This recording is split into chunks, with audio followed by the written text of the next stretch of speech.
சமூக வலைதளத்தில் பறவைகளால் வைரலான வங்கதேச பெண் இவர்தான். என்னுடைய பெயர் ஃபரியா அக்தர் ரியா. எனக்கு 21 வயது ஆகிறது. எனக்கு பறவைகளை வளர்க்க மிகவும் பிடிக்கும். 2023ஆம் ஆண்டில் ரியா தான் பறவைகளுடன் இருக்கும் வீடியோக்களை ஃபேஸ்புக் மற்றும் டிக்டாக்கில் பதிவேற்ற தொடங்கினார். வீடியோவை பலரும் பாராட்டியதால் தொடர்ந்து பறவைகளுக்கு உணவளிப்பது, அதனை பறக்க விடுவது மற்றும் அவற்றின் அமைதியான தருணங்கள் போன்றவற்றை பகிரத் தொடங்கினார்.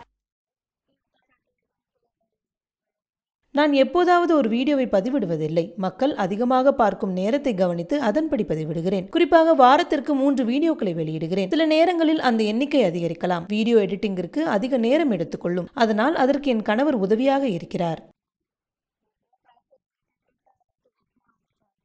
இருப்பினும் அவர் மீது சிலர் விமர்சனத்தை முன்வைத்தனர். ஆனால் இது தன்னை பிரபலப்படுத்திக் கொள்வதற்காக அல்ல, பறவைகளின் பாதுகாப்பு பற்றியது என தெளிவுடன் வாதாடுகிறார் ரியா. குறிப்பாக வங்கதேசத்தில் சட்டவிரோதமாக வனவிலங்குகளை வேட்டையாடுவதும் விற்பதும் அதிகரித்து வருகிறது. கடுமையான வனவிலங்கு பாதுகாப்பு சட்டங்கள் இருந்த போதிலும் அதை செயல்படுத்தும் முறைகளில் பலவீனம் இருப்பதால் சிக்கல் அதிகரித்துள்ளது. அதற்காக பறவைகளை அடைத்து வைப்பது ரியாவின் எண்ணமல்ல, மாறாக அவள் அதை சுதந்திரமாக பறக்க வைக்கிறார். தனது காணொலிகளில் பறவைகளை எவ்வாறு கவனமாக பராமரிப்பது என்பதை காண்பிக்கிறார்.